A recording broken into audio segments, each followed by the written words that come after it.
Karnataka Assembly elections for 2023 would be like this. The Gazette notification would be on 13th of April.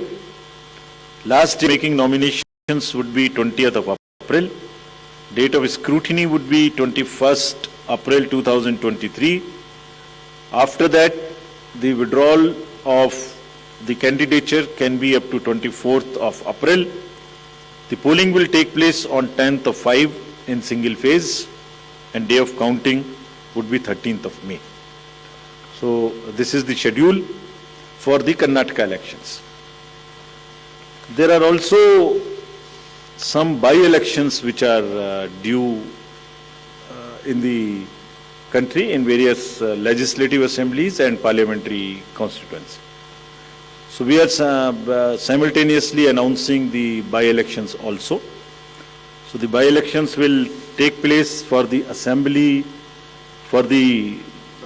in Odisha, Jharsuguda, in UP, in Suar, UP 24, 395 Chanabe in UP, Soiyong in Meghalaya in 23, and also in the parliamentary constituency number 4 in Jalandhar, Punjab. So this will fill up all our vacancies till February 2023. So this is the schedule, and I once again, before ending, through the friends from media, I want to appeal to all the voters of Karnataka, young, urban areas, rural area, PBTGs, women, transgender, PWDs, senior citizens, to please come forward and take part in the Festival of Democracy. Thank you very much. Thank you, sir. We will now be able to take questions. Right से शुरू करते हैं. Neeraj. Hello sir, Neeraj हूँ news 18 India से. कर्नाटक विधानसभा चुनाव की घोषणा आपने कर दी एक चरण में, कई बाई इलेक्शन की भी घोषणा की है. वायनाड लोकसभा चुनाव, वायनाड सीट भी खाली हो गई है. चुनाव आयोग को जानकारी लोकसभा सचिवालय की तरफ से भेज दी गई है. वहां उपचुनाव की घोषणा आज आपने नहीं की है. आने वाले दिनों में करेंगे या कोर्ट की कार्रवाई का इंतजार करेंगे, क्योंकि 30 दिन का वक्त राहुल गांधी को मिला है. Another question here. आपने ब्रह्म प्रकाश आपने. सर, ब्रह्म प्रकाश दुबे हूँ जी न्यूज से. मेरा सवाल ये, आमतौर पर वोटिंग के दौरान जो मैंने देखा है कवरेज के दौरान दिक्कत होती है कि लोगों के पास कई बार इलेक्शन आई कार्ड होता है लेकिन वोटिंग लिस्ट से उनका नाम गायब होता है. ऐसे कई इंसिडेंट्स होते हैं.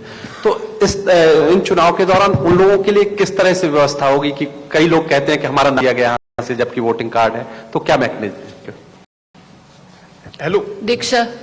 Hi sir, Diksha Bhardwaj from Hindustan Times. Sir, my question is regarding EVM. Since you mentioned the opposition parties have come together and they've alleged that they're going to take up the issue of EVM tampering and EVM frauds. What is the response from the Commission on this? Because they're saying that their questions have so far not been answered. Poonam आपने. नमस्कार, मैं पूनम हूँ अमर उजाला से. Sir, मेरा प्रश्न है, आप लोग इतना प्रयास कर रहे हैं लेकिन पिछले चुनाव में भी जो शहरी मतदाता है उनकी उदासीनता कम होने का नाम नहीं ले रही है. इस मर्तबा कर्नाटक चुनाव में इसकी पुनरावृत्ति ना हो, इसको आप प्रयास किए गए हैं.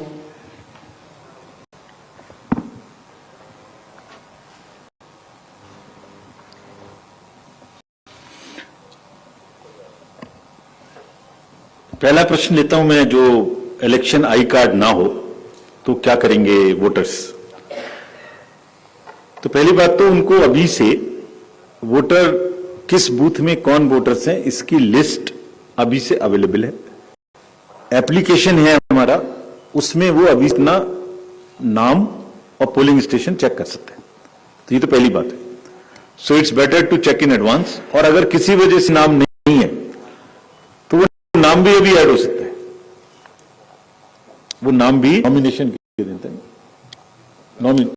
लास्ट डे ऑफ नॉमिनेशन तक अभी भी नाम ऐड हो सकता है, विच इन दिस केस इज 20 अप्रैल. तो 20 अप्रैल तक अभी भी नाम ऐड हो सकता है. उन्हें चेक कर लेना चाहिए, ऐड हो जाना चाहिए. और इसके लिए टेक्नोलॉजिकली हमारे ऐप पर भी व्यवस्था है और एआरओ के पास भी व्यवस्था है और पोलिंग स्टेशन वाइज लिस्ट पे। तो ये पहली बात है। दूसरी बात, अगर उनके पास by chance election I card नहीं है तो उससे कोई परेशानी की जरूरत नहीं है। There are 15 more documents which they can bring. उसकी लिस्ट पूरी आज मैंने नहीं दिखाई, मैं अभी उसको ट्वीट करा दूंगा, सबके साथ शेयर हो जाएगी। उसमें ड्राइविंग लाइसेंस है, पासपोर्ट है, राशन कार्ड है, बिजली का बिल है, बहुत सारी चीजें हैं। मोरलेस कोई ना कोई चीज उनके पास होगी ही। तो हमारा पूरा प्रयास होगा कि वो बूथ पर आए और आने के बाद उनको वोटिंग करने के लिए अनेबल किया जाए। क्या था बताइए? इलेक्शन के दौरान कि उनके पास वोटिंग आईडी कार्ड होता है, लेकिन जब उस पोलिंग बूथ पर जाते हैं तो उनका नाम लिस्ट से गायब होता है, तो वोट नहीं कर पाते। ऐसा मैंने कई बार विधानसभा चुनाव या लोकसभा चुनाव में देखा है। तो उनके लिए क्या मैकेनिज्म? तो उसके लिए मैंने जो पहला आंसर दिया वो है कि अभी से उस एप्लीकेशन जो हमारी है उस पर जाके, वोटर हेल्पलाइन पे जाके अपना नाम और अपना बूथ नंबर अभी से देख लें। और उसमें भी अभी हमारे पास में ये समय उपलब्ध है। और इन एनी केस उनको कहीं ना कहीं बूथ में नाम तो होगा ही। अगर ये लास्ट टाइम से चेंज भी हुआ है किसी वजह से, तो उसका पब्लिकेशन किया गया है। उनके कैंडिडेट के पास भी लिस्ट है, पॉलिटिकल पार्टीज के पास भी लिस्ट है, उनके पास भी टेक्नोलॉजिकली देखने की व्यवस्था है। अर्बन अपैथी के बारे में पूनम जी ने पूछा, तो दो तीन बातें हम कहेंगे कि एक तो ये पूरा एजेंडा अर्बन अपैथी का अब कम से कम मेन डिस्कोर्स में आ गया है। अब आपने ये प्रश्न उठाने शुरू किए हैं और इससे भी जागृति धीरे धीरे नीचे आ रही है। हमने भी थोड़ा ज्यादा बोल्ड होकर वो जगहें जहां पर वोटिंग कम होती है और अर्बन एरिया है, उनका नाम और उनकी जगह दिखानी शुरू की है, with only an objective of requesting those areas to please come forward. इसके हम समझते हैं परिणाम सामने आएंगे। जैसे आपको एक उदाहरण अभी बताता हूं, कर्नाटका में ही जो आरडब्ल्यूएज हैं, उन्होंने एक नया अभियान शुरू किया है, कुछ आरडब्ल्यूएज ने, कि वो अपने यहां एक इसका अवेयरनेस प्रोग्राम चलाएं और अपने अपार्टमेंट्स में रहने वाले लोगों को इस तरीके से मोटिवेट करें कि वो उस दिन आ सकें। So there is a far more awareness, there is a criticality attached to it now amongst the youth and also amongst the urban areas. In times to come, we are sure we'll also step up our awareness program. We'll have very